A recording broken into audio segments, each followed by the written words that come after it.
She filed the report on a Wednesday. The caseworker knocked on my door Thursday morning. When I opened it, we both burst out laughing. My mother-in-law thought she had just handed Child Protective Services the ultimate blueprint to tear my 5-year-old daughter away from me and hand full custody to her golden boy son. She stood across the street, peering through the pristine white blinds of her luxury SUV, waiting to watch me dragged away in handcuffs while my screaming child was loaded into a state vehicle. What she didn't realize was that the state inspector holding the official government clipboard wasn't a stranger. She was my former college roommate, my sorority sister, and a licensed child welfare specialist who knew every single detail of my life, my character, and the systematic psychological torment my in-laws had put me through. Follow my story until the end to see how a calculated, weaponized false report turned right back on the woman who filed it. My name is Vanessa, and I am 30 years old. For 6 long years, I lived under the suffocating shadow of the Sterling family. When I married my ex-husband, Julian, I naively believed I was joining a warm, traditional family. His mother, Evelyn Sterling, was a prominent socialite in our city, a woman who wore tailored pastel suits, ran local charity boards, and viewed everyone around her as either an asset to be deployed or a threat to be neutralized. To Evelyn, I was a perpetual disappointment. I came from a modest, middle-class upbringing, worked hard as an independent graphic designer, and refused to play the role of the submissive, silent wife. When my daughter, Maya, was born, Evelyn's condescension turned into an outright obsession. She didn't want to be a grandmother. She wanted to be the primary authority figure in Maya's life. She constantly criticized my parenting, showed up unannounced at our house to inspect my kitchen, and openly told Julian that I was raising their family heir like a commoner. Julian, lacking any semblance of a spine, always took his mother's side. "She just cares about Maya, Vanessa," he would drone, completely indifferent as his mother dismantled my confidence piece by piece. The breaking point came 3 months ago when I caught Julian secretly funneling money from our joint savings account into a private legal trust controlled entirely by Evelyn. When I confronted him, he didn't even apologize. He looked me dead in the eye and said his mother was setting up a proper future for Maya because my career was nothing more than a little hobby.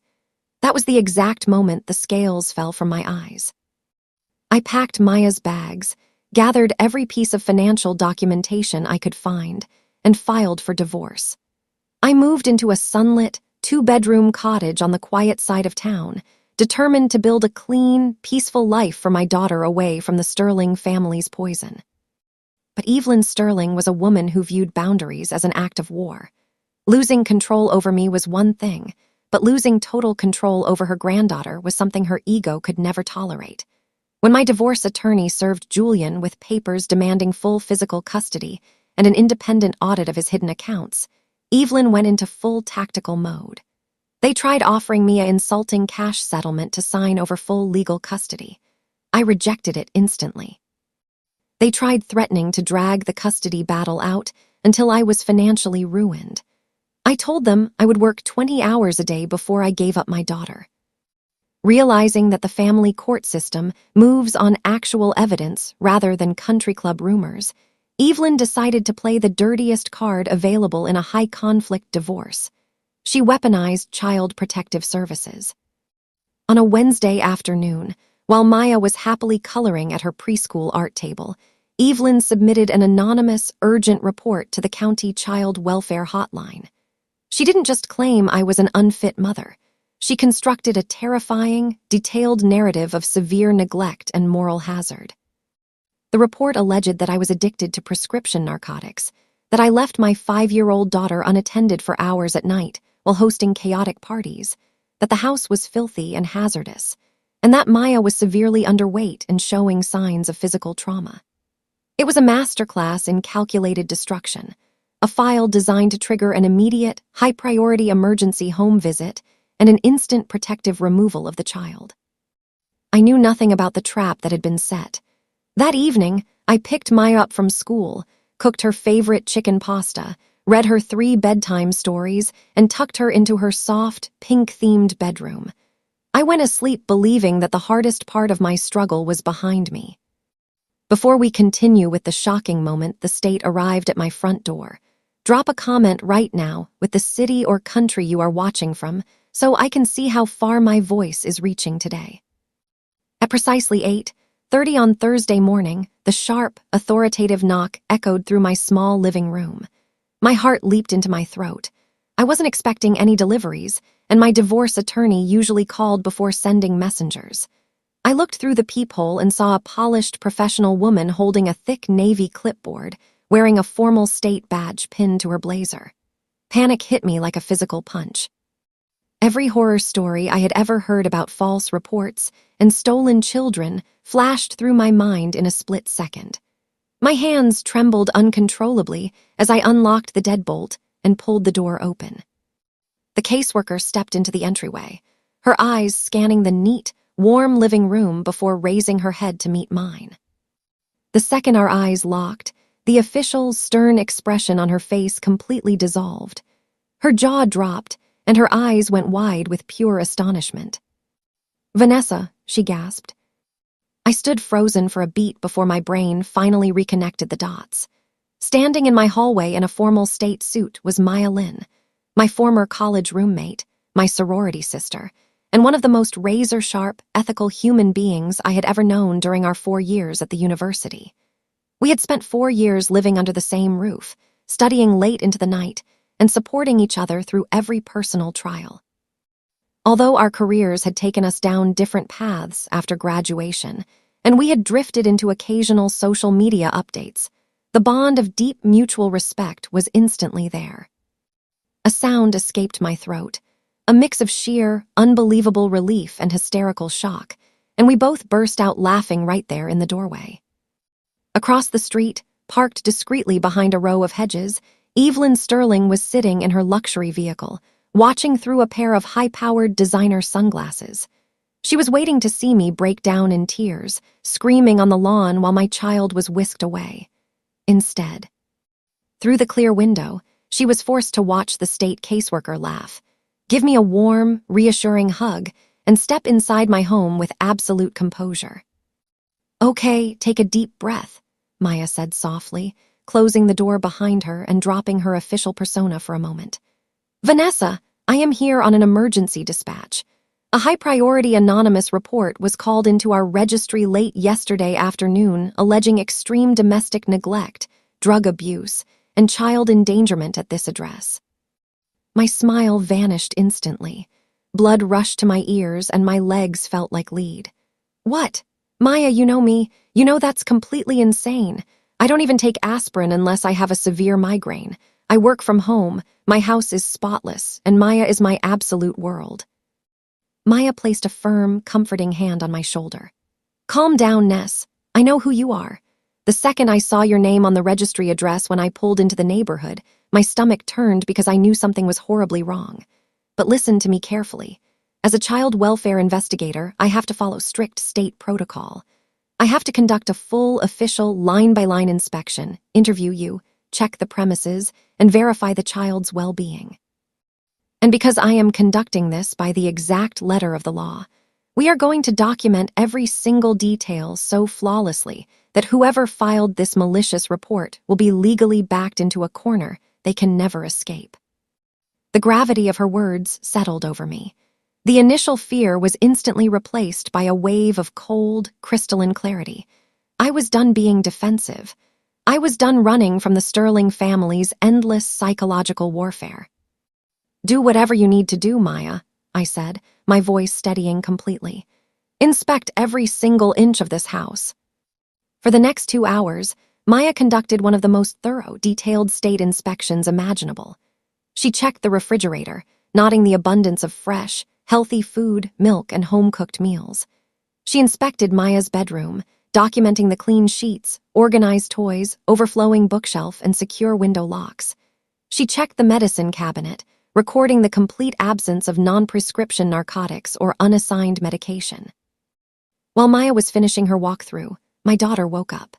Bright-eyed, healthy, and full of energy, Maya walked into the kitchen in her little unicorn pajamas, gave me a giant hug, and politely offered the caseworker one of her freshly baked morning muffins. Maya Lynn spent 20 minutes talking to my daughter in a gentle, professional manner, observing her cognitive development, her obvious emotional attachment to me, her complete lack of physical injuries, and her radiant, happy demeanor. Once the physical inspection was complete, Maya sat down at my kitchen table and pulled out the physical printout of the anonymous report. "Look at these specific claims, Vanessa," Maya said, pointing to the legal document. The caller didn't just make general statements. They gave highly specific manufactured dates. They claimed that on the night of the 14th, you were completely intoxicated at a local downtown bar while leaving your 5-year-old child unattended in this house. I let out a sharp, cold laugh. I walked over to my desk, opened my laptop, and pulled up my digital records. On the night of the 14th, I was at the Regional Children's Urgent Care Clinic because Maya had a mild ear infection. Here is the official digital discharge summary timestamped at 11:45 p.m., signed by the attending pediatrician.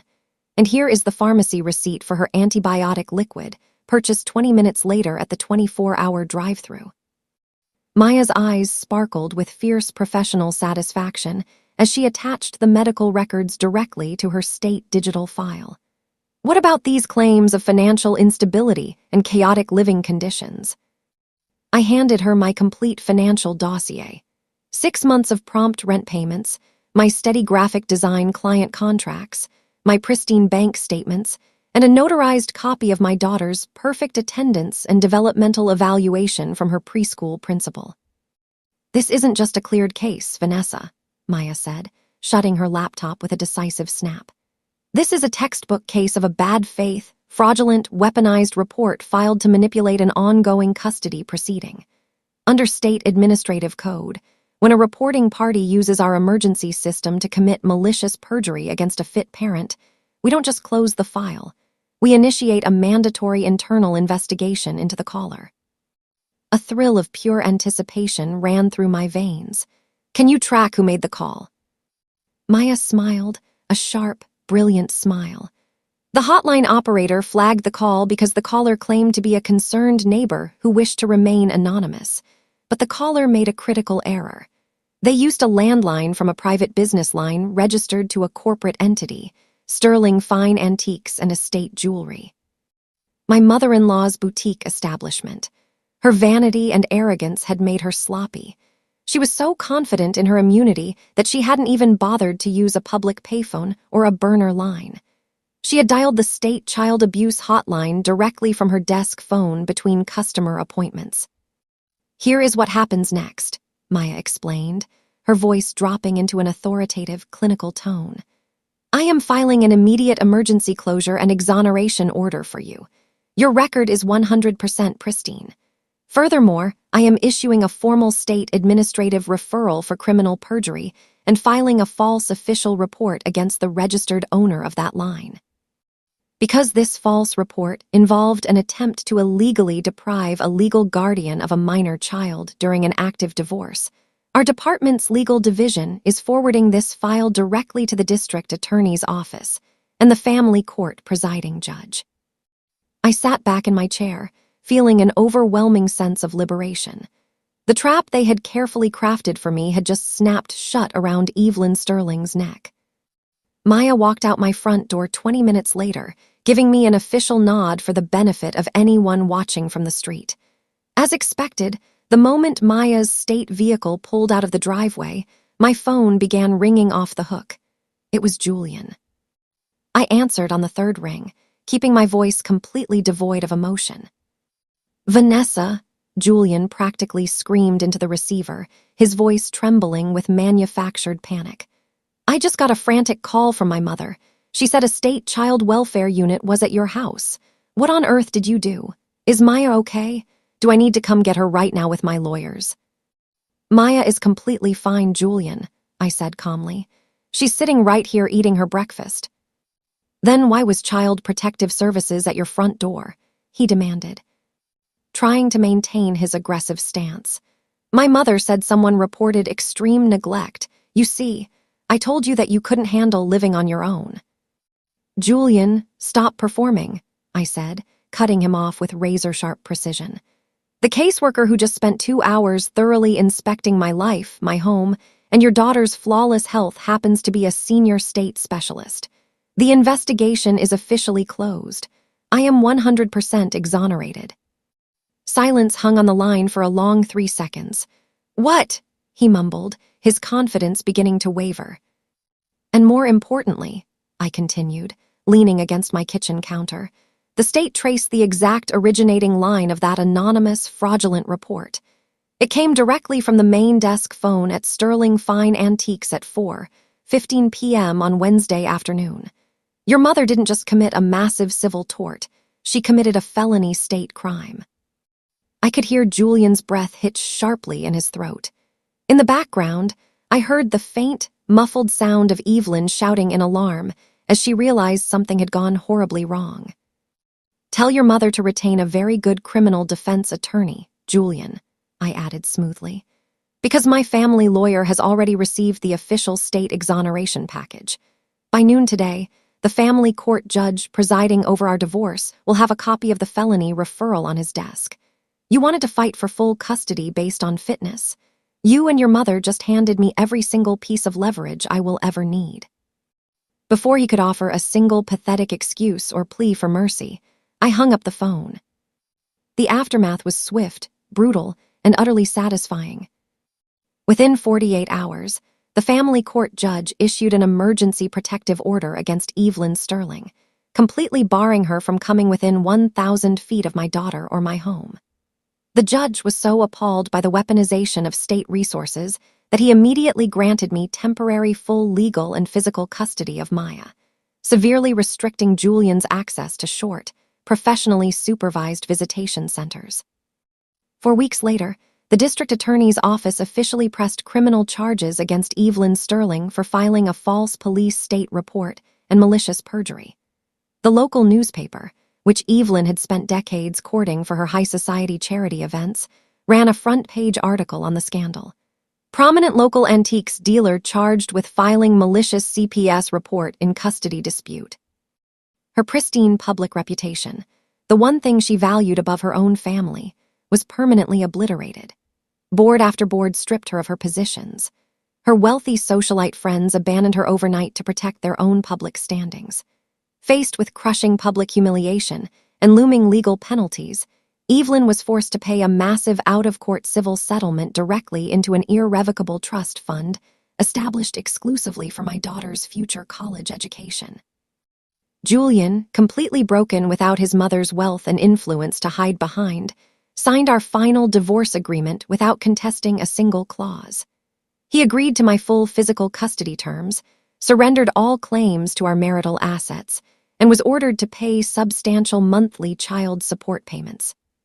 Today, as I sit on the sunny back porch of my cozy cottage, watching Maya run across the green lawn chasing butterflies with her bright, ringing laugh, a profound sense of peaceful victory settles over my heart.